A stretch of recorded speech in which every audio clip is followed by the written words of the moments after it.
Good morning, good afternoon, or good evening, depending on what time you're watching this video. But either way, welcome to the channel. If you're new here, thanks for checking us out. If you've been here before, thanks for coming back. Of course, this is your man, JD Olson here at my gym, Keisha Dojo Martial Arts. And today I have a little bit of a different video for you guys. I'm going to do something from each of the different things that we teach in what we call TFC or Total Fighting Concepts. So I'm going to start off with something from weapons, then I'm going to show you something from kickboxing, I'm going to show you something from grappling, and I'm also going to cover a little bit of knowledge and theory or just kind of like general concepts I want you guys to have. So let's not waste any time, let's get into this video. I busted out my trusty Wavemaster bag. I wanted you guys to be able to see this stuff here. And so for the weapon work, I decided to go with single stick because I think this is a little bit more practical. If you were driving and there were to be some form of altercation, if you happen to have a short stick, this could be a good equalizer if you needed it. Not that I'm advocating, fighting people with sticks, but I'm just saying is like, hey, if you're the smaller person, if this is the fight status, like having that ability is gonna equalize the playing field. So anyway, we're going to start with something really simple. We call it EKIS or the high X. And that is simply this right here. Okay? Again, you can move around, but you get the idea. When we're drilling this or when you're training this, I want you to go 1, 2, I want you to break. And then once you come back, 1, 2, I want you to break. I don't want you to just... This is not the idea. Okay? So... 1, 2, maybe you move around, keeping that weapon in front of you. I got my weapon leg in front, the stick is in front. I am not trying to do this like this. It's too hard. Okay, I want my weapon in front. And then I hit, and then go again. And that is the first drill. Okay, pretty simple. I think you don't need much time on that. You can rep this out, you can drill this without me beating this one up too much. The second drill is what we call Sinawali, or a high, low, high. Also, Guru Inasano calls this a lot of times like seek the path. I go high, low, high. So now it's the same concept of this previous drill, but now I'm hitting the leg. 1, 2, 3. And again, you can move around.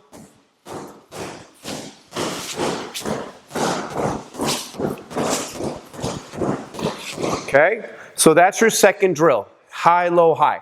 This is a follow through. This is a retract. This is a follow through. 1, 2, 3. Because I'm attacking the leg, I'm moving my leg out of the way. I don't want to leave it there because the idea is they're attacking my leg too. Now the third drill with the weapon is what we call a redondo. And some people say redondo. Some people say 00. I don't really care. I just care that you get the concept. So on this one, I'm hitting and I'm coming back around. Doesn't matter which way you're going. Okay, it's just, I'm hitting that same line 2 times. Same line 2 times. So that is your 3 various stick drills when it comes to simple single stick stuff. And so if you wanted to put all this together, you would go high X to the high, low, high to the redondo. 1, 2, 3, 4, 5, 6, 7. Okay? High X, high, low, high, redondo. Maybe I want to make the redondo lower. Okay? 1, 2, high, low, high, redondo. There you have it. That's the first part of the video. That's part 1. So we've done several videos on various kickboxing drills. Again, combos. I don't want you to get wrapped up in like, oh, that combo's bad, that combo's good, blah, blah, blah, blah, blah. I just want you to drill, okay? One of the things I like Guru Inasano say, he's like, if you forget, just make it up. And that's kind of what I want you to think about here, is it's more important to keep going than to just be like, I don't know. I want you to just throw some stuff. I know I've had Icy Mike on the channel a few times, and he's like, just throw something. Like, it's more important to get something going than to sit there and be like, well, is this going to be the perfect landing technique? He's like, just throw something. Especially if you're like in a kickboxing competition, your coach is like, throw it! Like, just make a move. So what we're going to work on is 50-50 blend. There was a seminar at the Mars Association, that's Martial Art Research Systems, the Ron Blicky, and they had Simon Ree, and he said He wanted us to work on our combinations, making it half hands, half feet, because most people do like maybe 70-30. They do more striking with their hands, and then the feet are kind of left off. He wanted us to make that more of a 50-50 blend. So I chose the kickboxing 4 counts right out of the United States Thai Boxing Association, so you guys could have that 50-50 blend.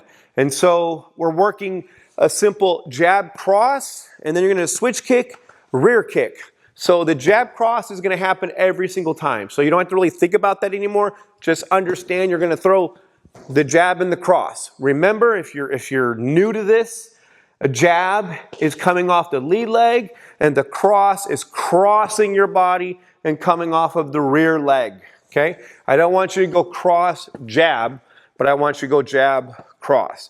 Also, notice I'm twisting that back foot a little bit, twisting to get that shoulder rotation in for that punch, okay? So jab, cross. So now 1, 2. From here, I'm gonna switch my lead for a split second. I'm gonna throw this lead leg, kick, drop it off to the side. I'm giving myself a fair amount of space to throw the rear leg round kick.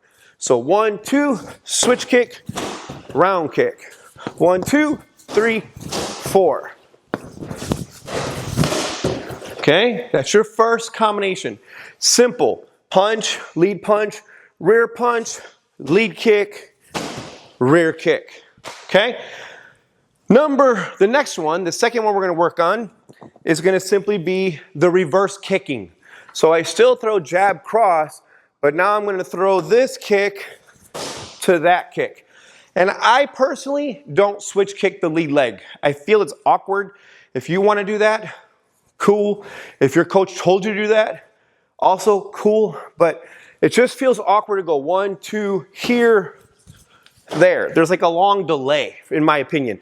If I throw this kick as it comes down, I've already opened and rotated my hips. I just throw that one. I have no intent of that kick being a knockout kick. It might be just something to distract them, so then more stuff can happen with the combination. So, jab, cross, rear kick, lead round kick. I don't even say switch kick for this technically. 1, 2, 3, 4. 1, 2, 3, 4. 3, 4. If you want, 3, 4. Okay, that's putting it in a switch concept. That's number 2. Now number 3, the third one is simply jab cross, double switch kick. So 1, 2, 3, 4.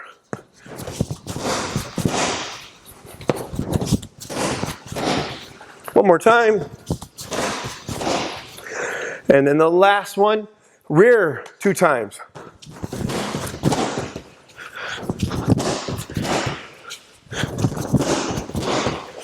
And that's your kickboxing sequence. That gives you 4 kickboxing drills. 1, 2, 3, 4. 1, 2, 3, 4. 1, 2, 3, 4. 1, 2, 3, 4. Something to work. So I'm going to focus on scissor sweeps today. Our trusty grappling dummy. And I'm already in closed guard, so it's pretty obvious. And so me personally, like I've talked about before, this person is controlling my biceps. Remember, my intent is more self-defense than competition. I care more that you can pull this off self-defense wise than worrying about, oh, well, I use this for getting gold medals. Gold medals are great, don't get me wrong. I want you to also be able to do that, but I start with the intent of this person, you know, controlling the biceps so I don't get punched. So I'm gonna simply hold on to the tricep. This hand's gonna swim underneath and it's gonna grab the same side collar. Can you grab cross side collar? Yes, you can, but I personally like same side collar. So this is what I have, arm and collar. Then I'm going to squeeze my knees together and I'm going to open my legs and I'm going to put one tippy toe on the mat. From here, I am not going to shrimp my butt out. A lot of people do it that way, and that's not the way I want you to try to do it. I want you to just shift off to your shoulder. Okay, my butt didn't move, my shoulders are. And now my knee is in the belly line. This knee is on the ground. Don't know if you can see that, but And from here, I give a little push into the shoulder muscle as I scissor my legs. And then of course, you're gonna follow them up. So, let's look at that again. Here I am. Hands around biceps. So, grab the tricep, swim your arm underneath, grab the collar.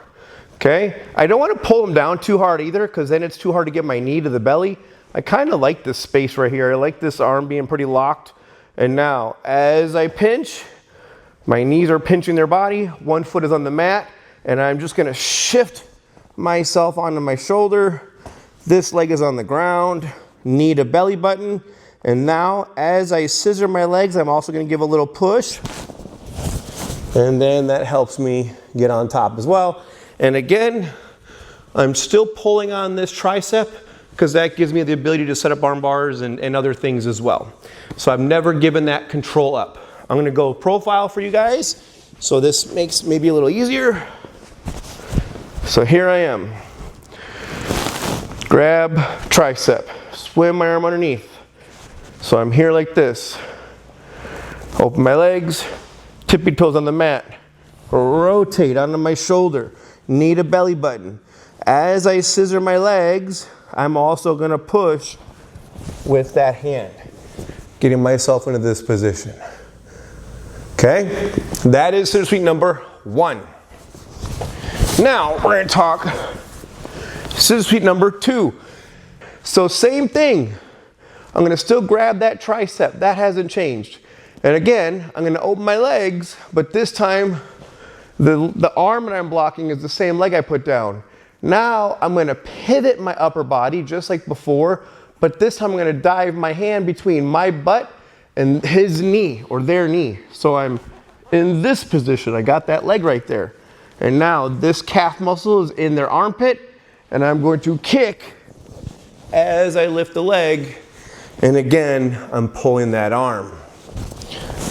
Let's do that again. So here I am. Grab the tricep. Put my foot on the mat. Rotate. Get that hand hooking inside that knee. Make sure this calf is kicking in the armpit. And I'm not kicking towards their belt line. I'm kicking more towards an angle towards the camera almost actually. So I'm kicking that way. And again, I have this tricep, which allows me to get a hold of this arm. One more time, I'm gonna go profile. I'm gonna go away from the camera this time though, to give you guys the ability to see what this side was doing. So, same thing as before, this hand, just grabbing that tricep. As I release my guard, I just put that foot on the mat right by their knee. Now, this hand snakes as I pivot. So now the deeper this gets in here, the better. And that calf is up on their tricep, or sorry, my calf is in their armpit. And now I'm kicking towards the Filipino flag to take them over. I still have the leg if I want, so now it's hard for them to shrimp out. I still have the leg. So there you guys have the little bit of grappling technique. You got 2 sweeps. So we went something from weapons to striking to grappling. I want to talk a little bit about the knowledge and theory or the concepts, the strategy, whatever you want to call this. But something I've been realizing is the world we live in right now is all based on, hey, I want everything right now. You know, we have all these streaming services, so we no longer have to wait for a show to come out on the weekend or on a certain day. We can binge watch, you know, a whole season in one day or one weekend or whatever. There's no commercials, there's none of that. It's just all now. We have food delivery services that all are taking and bringing all our favorite foods, and to include our groceries now, bringing them to us in the matter of an hour, depending on where you live. We have all these services, Amazon and stuff, where it's like 1-day delivery. I don't have to wait and go to the store and go look around, see if it's in stock. It's just boom, and it can be at my door tomorrow or maybe the next day if you live like where I live, where it's a 2-day delivery at best. We're living in that kind of world where everything is now, and we're doing an activity that goes against that completely. And I don't mean just martial arts. I mean really all sports or all things we want to be great at take time. Okay, you're not going to get good at playing piano in one session, or you're not going to get good at jiu-jitsu or kickboxing or Filipino martial arts or taekwondo or karate in 1 or 2 sessions. These things take months, years, decades, depending on, you know, some people are gifted. I can't take that away. Some people are just naturally gifted and they get it faster than others. But that's not the norm. The majority of us have to work at this stuff for a long time. And I don't want you to be doing this and after 6 months you're like, yeah, I can't win this grappling match, or I can't win this kickboxing match, I'm going to quit. Please understand that this is going to take some time, and we see things like Michael Jordan, we see things like Tiger Woods, we see things like, you know, Greg Louganis or anybody you can think of that's like awesome, great, whatever. And we're like, man, well, they're just naturally talented, naturally gifted, and they're not. There's a book I read last year, or maybe it was this year, called Mindset, and there's another one I read called Relentless. And it talks about just how much time and effort they put into their craft. There's countless days where they're working when everybody else is not. And so don't think like, hey, you know, this is all just given to them. The Rutula brothers are a great example of that right now. You know, you got 2 young men that are twins and they're dominating the grappling world. But they've also been doing this since they were little kids, like I think 5 or 6, and now they're in their 20s. So they've put in a lot of time. And please understand, everyone, not just my own students, but everyone, the time you put in your class is just the bare minimum. It's the time you put in outside of your class that's gonna make the real difference. So like if you're going to your open mat, or you're going to, you know, seminars, you're gonna go to private lessons, all of that's gonna help and it's gonna add up. And so doing your 2 times a week class, or maybe your 3 to 4 day a week class, that's all great, don't get me wrong. Average hobbyist does 2 times a week. Somebody really serious is gonna go 4 times a week. Those that are really dedicated are going to do that 4 times a week, plus they're going to look at going to some form of outside practice, or maybe they're going to hit up a second gym or do something else to go above and beyond. That's what those guys are doing. You know, you don't have a Michael Jordan where he's not practicing free throws and practicing 3-point shots and this, that, and the other. You're not going to have a Larry Bird. You're not going to have, you know, pick somebody. I don't know. I'm not really a basketball person. I grew up in Chicago in the 90s. So, Jordan and the Bulls are like what's burned in my brain. Walter Payton, you know, all that kind of stuff. But that's what I want you to really take away from this whole thing is you might not get this scissor sweep in the first couple days, or maybe in the first couple months. It might take you a little while. I personally was at my gym when I was training in Japan, and I sucked. I was the worst grappler we had. I was getting smoked every single class, and I didn't care. I went back for more constantly, and I just enjoyed it. I had a good time. And I knew at some point I felt like I was gonna get better. I went home and did a training session with some of my high school friends that we were all brown and black belts in karate. And they're like, hey, you know, you're gonna be home for a little while. Why don't we do a sparring session? I was like, sounds good. And so I gave them a little show off of like, hey, here's some of the stuff I've been learning since I've been gone, since I had probably been gone for like 4 or 5 years. And then we sparred, and inevitably, I murdered them all. They ended up, for some reason, we ended up hitting the ground, and I out-grappled them all. And I'm not saying I was better than everybody else. I'm not saying I was gifted. It's simply my skill level of grappling superseded all of theirs because they hadn't done any of it. And again, I was not the best in my gym. I was the worst, or maybe second to worst. I was not the oh man, I want to be like this guy. I just stuck with it long enough to where eventually I became an instructor. Guess what? I'm still doing it now. And it's been, what? I started in 99, it's 2025. So I've been doing grappling for almost 26 years now. And there's still stuff I'm learning. So I want you just to keep that in mind, guys, that this isn't a, hey, I'm gonna learn this in a weekend, or I'm gonna learn this in class, I'm gonna be good. You're gonna have to go home, you're gonna have to practice, you're gonna have to put some time outside of that. If you go to your gym 2 times a week, and then you're off the rest of the week, that means there's a lot of hours that you can get some additional practice in. And I've heard it for years. Hey, what'd you guys do over the weekend? Oh, I didn't have any time to do any drilling. Really? Because there's a lot of hours. And I know there's a lot of video game playing, a lot of TV watching, a lot of, sitting around doing nothing, maybe sleeping in an extra 2-3 hours, sleep till noon, sleep till 1 o'clock on a Saturday or Sunday. There's a lot of time you could dedicate to your craft if you really want to get better. And that's the thing I really wanted to make this video for, is please don't take away the ability or that time to really make yourself better. Put in the work, put in the time. It will pay off. It might not pay off right when you want it to, but I promise you it's there. It will pay off over time. So there you guys have it. There's today's video.